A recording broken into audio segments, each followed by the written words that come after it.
Hello friends, आज हम करने वाले हैं ओलिविया बुक का chapter number 17 uncle Podger hangs a picture. बिना किसी देर के चैप्टर करना शुरू करते हैं। मैं line by line chapter read करूँगा और आपको समझाता रहूँगा। शुरू करते हैं। You never such a commotion and in a house.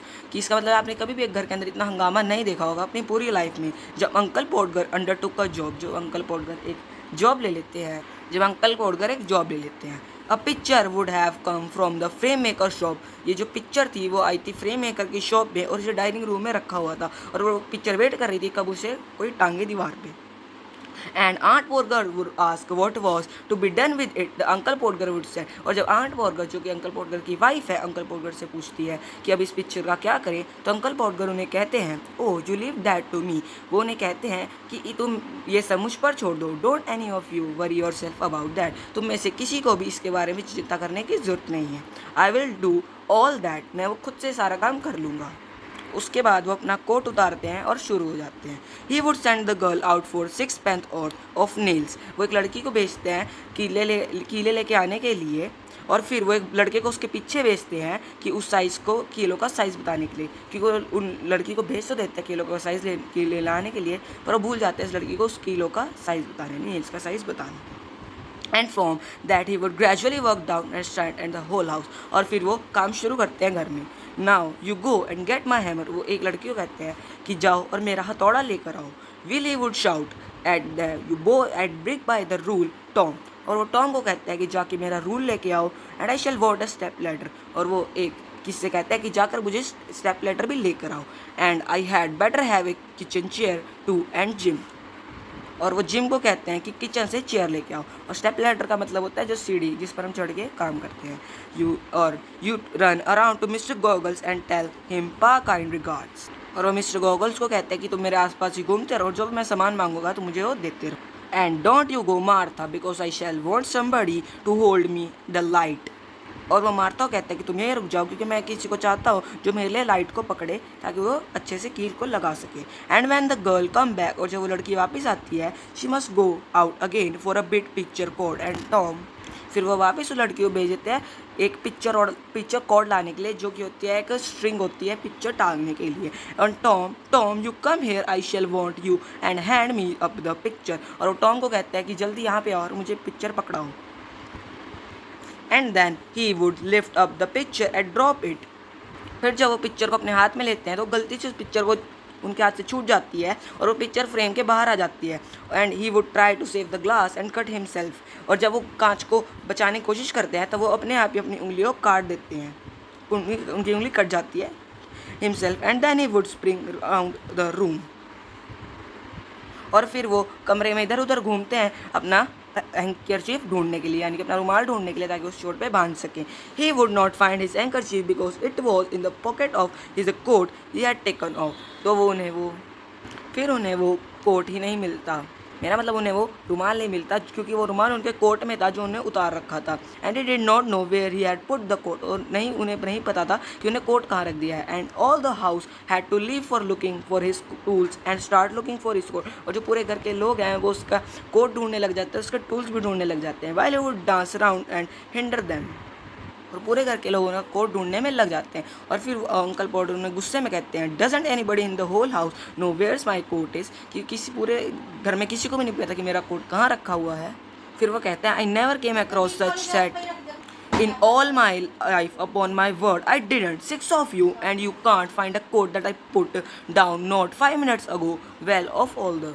इसका मतलब है कि वो कहते हैं कि तुम छः लोग मिलकर भी मेरा एक कोट नहीं ढूंढ पा रहे जिसे रखे हुए मुझे 5 मिनट भी नहीं हुए अब तक। Then he get up and find that he had been sitting on it and would call out। और फिर जब वो खड़े होते हैं वो देखते हैं कि वो खुद ही उस कोट के ऊपर बैठे हुए थे। फिर वो कहते हैं, oh you can't give it up I found it myself now might just as well ask the cat to find anything expect people to you to find it. और फिर वो उनसे कहते हैं कि तुम्हें से कुछ काम करने से अच्छा तो मैं किसी बिल्ली को ये कह देता कि मेरा कोट ढूंढ के लाओ।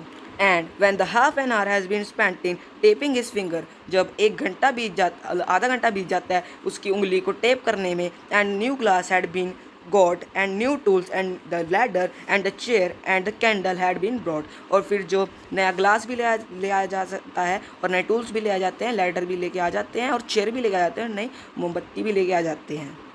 He would have another go, के पास एक और नया चांस है. The whole family including the girl that had the chairwoman, मतलब कि पूरी फैमिली इंक्लूडिंग द जो घर का काम करती है, standing round in a semi circle, वो सारे सेमी सर्कल में खड़े हो जाते हैं और उसकी मदद करने के लिए. 2 people would have to hold him there, तो जो 2 लोग हैं वो उसकी सीढ़ी को पकड़ लेते हैं. And the 4th would hand him nail, और जो चौथा बंदा है वो उन्हें नेल पास करेगा, उन्हें नेल देगा, कील.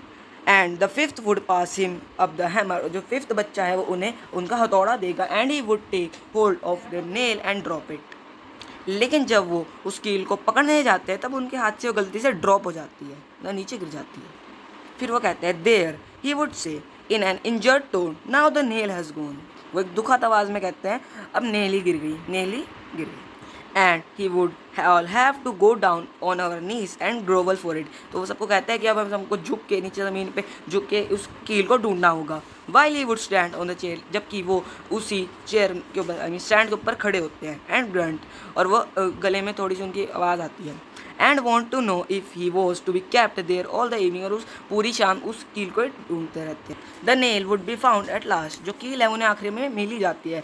पर बाय द टाइम, पर समय के साथ ही वो अपना हैमर ही भूल जाते हैं, उन्हें भूल जाते हैं कि उन्हें हैमर कहाँ रखा था. फिर वो सबसे कहते हैं वेयर इज द हैमर, कहाँ है मेरा hammer. What did I do with this hammer, मेरे हथौड़े साथ किया क्या था. ग्रेट हेवेंस, मतलब ग्रेट हेवेंस मतलब हे भगवान. फिर वो कहते हैं 7 of you gaping round there and you don't know what I did with the hammer. वो उन सबको कहते हैं कि तुम सातों के साथ मुंह खोल के खड़े थे और तुम सब में से किसी को नहीं पता कि उन्होंने हैमर के साथ किया क्या. We would find that hammer for him and then he would have lost sight of the mark he had made on the wall. अब उन्हें हैमर भी मिल जाता है लेकिन वो भूल जाते हैं कि उन्हें दीवार पे मार्क जो लगाया था कि पिक्चर को वहाँ पे टांगेंगे, वो मार्क ही भूल जाते हैं उन्हें कहाँ पे लगाया था. फिर marked on the wall where the nail was to go in and each of us had to get up on the chair beside him and see if it couldn't find it, it would each discover it in different places. फिर वो सबसे कहते हैं कि जल्दी से mark को ढूंढो दोबारा से, और वो सातों के साथ लोग अलग अलग मार्क ढूंढ देते हैं दीवार पे, मतलब किसी को भी नहीं पता सही मार्क क्या है. And he would call us all fools, फिर वो उन सबको फूल कहते हैं कि तुम सारे फूल हो, कि तुम सारे बेवकूफ़ हो. और फिर वो दोबारा से रूल को उठाते हैं अंकल पॉडगर और वे दोबारा से उसे माप देते हैं. और remeasure and find it he wanted half 30, और जब तक वो उसे दोबारा से रीमेजर करते हैं, दोबारा उस मार्क को ढूंढते हैं, तब तक आधा घंटा बीत जाता है. 1 and 3/8 inches from the corner, तो जो वो मार्क था वो था 1 and 3/8, जो मार्क था वो था 1.38 इंचेस फ्रॉम द कॉर्नर से उसका डिस्टेंस था. एंड वो try to do it in his head and go mad, और वो ये सब करते करते उनका दिमाग ही खराब हो जाता है. And we would all try to do it in our heads and all arrive at different result, और जब है वो सारे अलग अलग रिजल्ट मतलब अलग अलग जगह लगाने लग जाते हैं. And stare at one another, और वो एक दूसरे को देखते हैं. And in the general row, उसी शोर शराबे में द ओरिजिनल नंबर और इन शोर के original number would be forgotten. The uncle Podger would have to measure it again, और इतने शोर शराबे में अंकल पॉडगर फिर से भूल जाते हैं वो मेजर का नंबर जो उन्होंने लगाया था, जो कि था 1 and 38 इंचेस, वो उसे भूल जाते हैं और अब उन्हें वो दोबारा से मेजर करना पड़ता है. He would use a bit of string this time, and the critical moment when he old fool was leaning over the chair at the angle 445 and